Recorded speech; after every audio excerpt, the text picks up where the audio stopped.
दलित और पिछड़ा ने बनाई है और उनके हक और अधिकारों की चर्चा इस सदन में प्राथमिकता के आधार पर होनी चाहिए। अपना निजी विधेयक प्रस्तुत किया है और वास्तविकता यह है कि ये विधेयक भारतीय जनता पार्टी के सदस्यों के द्वारा होना चाहिए था, क्योंकि उत्तर प्रदेश में पिछड़ों और दलितों के नाम पर सत्ता लेकर आप बैठे हुए हैं।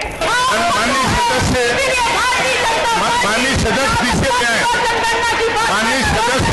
यहाँ पर दलितों और पिछड़ों का काट करने का काम कर रही है।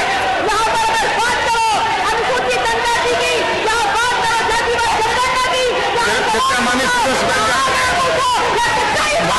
सदस्य पल्लवी पटेल जी पीछे में आइए, सप्लीमेंट्री बजट में आइए।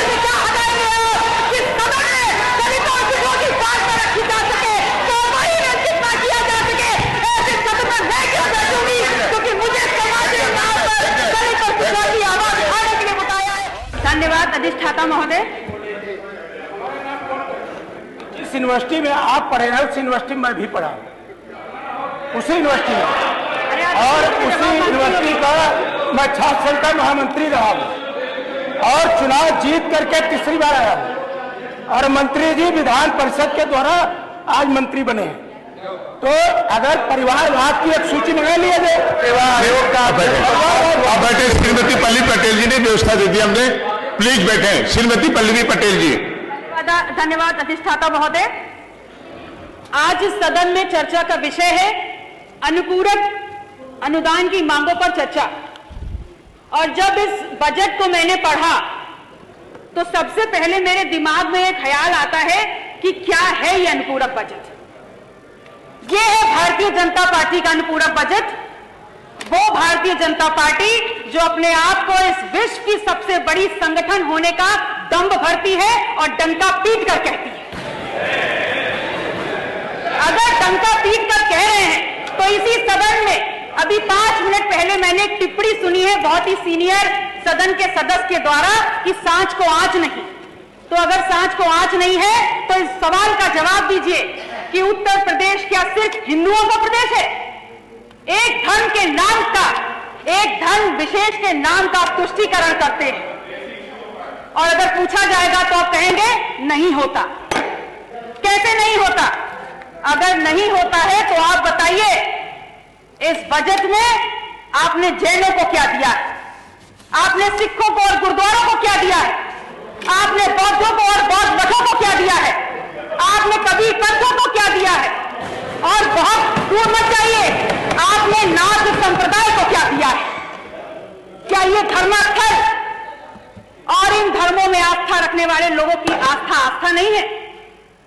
आपके लिए बहुत अहम है कि इन विषयों पर चर्चा हो और आपको इस बात की तनिक भी चिंता नहीं है और तनिक भी गंभीरता से आप ये नहीं सोचना चाहते कि उत्तर प्रदेश की बहुसंख्यक आबादी इस देश के दलित और पिछड़ा ने बनाई है और उनके हक और अधिकारों की चर्चा इस सदन में प्राथमिकता के आधार पर होनी चाहिए।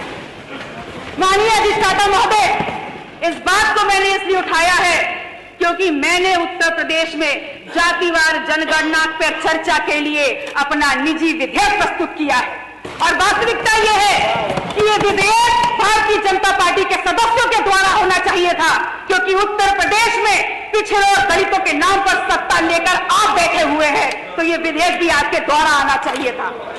और ऐसा नहीं है, पर्याप्त संख्या में भारतीय जनता पार्टी में पर्याप्त संख्या में दलित और पिछड़ों की नुमाइंदगी करने वाले, प्रतिनिधित्व करने वाले यहाँ पर सदस्य बैठे हुए हैं, लेकिन सब के सब पंगु हैं और आप पंगु हैं। इसलिए यहाँ पर आप जेल कहे या कुछ भी कहे, सच्चाई नहीं छुपने वाली। माननीय सदस्य पीछे क्या है? माननीय सदस्य यहाँ पर दलित और पिछड़ों का काट करने का काम कर रही है। यहाँ पर अगर बात करो अनुसूचित जनजाति की, यहाँ बात करो जातिवाद जनगणना की, माननीय सदस्य पल्लवी पटेल जी पीछे में आइए, सप्लीमेंट्री बजट में आइए।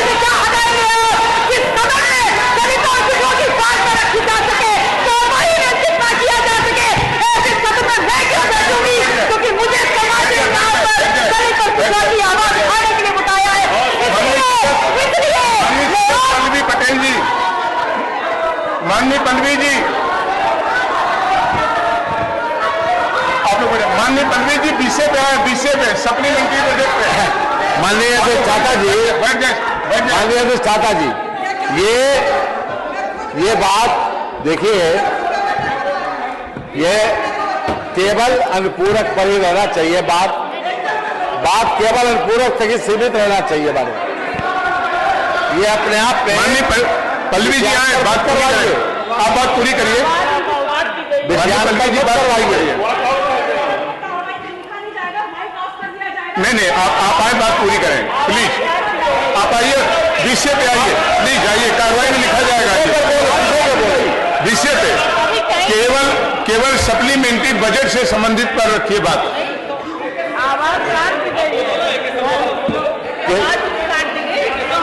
केवल अध्यक्ष जी, जैसा कि नियमों में भी है और हमने प्रारंभ में भी कहा था मोना जी के बोलने के बाद कि हम अपने आप को अनुपूरक विषय तक ही सीमित रखें। जो भी अनुपूरक मांगे रखी गई उसी के विषय में बातचीत हो, तभी वो चर्चा सार्थक होगी। केवल अनुपूरक विषय नहीं, एक मिनट, मंत्री जी बैठे। नहीं मंत्री जी, मैंने नहीं अभी आपको नहीं बुलाया, मैंने अभी नहीं बुलाया किसी को भी। मैंने मंत्री जी से रिक्वेस्ट कर ली है, उनको बिठा दिया, आपको नहीं बुलाया मैंने। मेरा ये रिक्वेस्ट है जो माननीय संसदीय कार्य मंत्री जी ने कहा, ये सुबेरे ही मैंने माननीय मनोज पांडे जी को ये निवेदन कर दिया था, क्योंकि वो मुख्य सचेतक हैं आपकी तरफ से, आपसे भी कह दिया था और इधर भी माननीय मुख्य सचेतक से बोल दिया था, दोनों तरफ से। बजट सबको मालूम है, जो पुराने सदस्य हैं सबको पता है कि अनुपूरक बजट जिस समय आता है उसके ऊपर कभी कोई चर्चा नहीं हुई।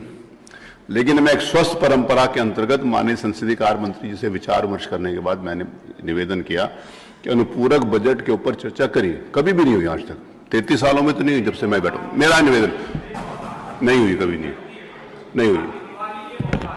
मेरी बात सुनिए, ऐसे कभी चर्चा हुई है? सब लोगों सदस्यों को बोलने का अवसर दिया गया?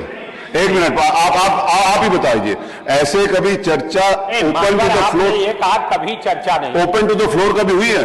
मान्यवर एक मिनट, आप नहीं बताइए, उनको बताने के लिए। मान्यवर आपको मालूम है राजेश जी? आपको पता है? नहीं पता तो मत बोलिए, आप बैठिए प्लीज।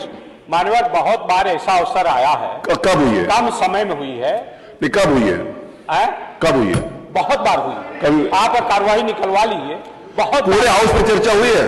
नहीं, कम समय। अरे आप त्रिपाठी जी, या आप पूछ लो, फिर मैं बैठ जाता हूँ। आपसे निवेदन किया, आप चुप रहिए, मुझे पता है आप जब से हैं उसके पहले से मैं हूं।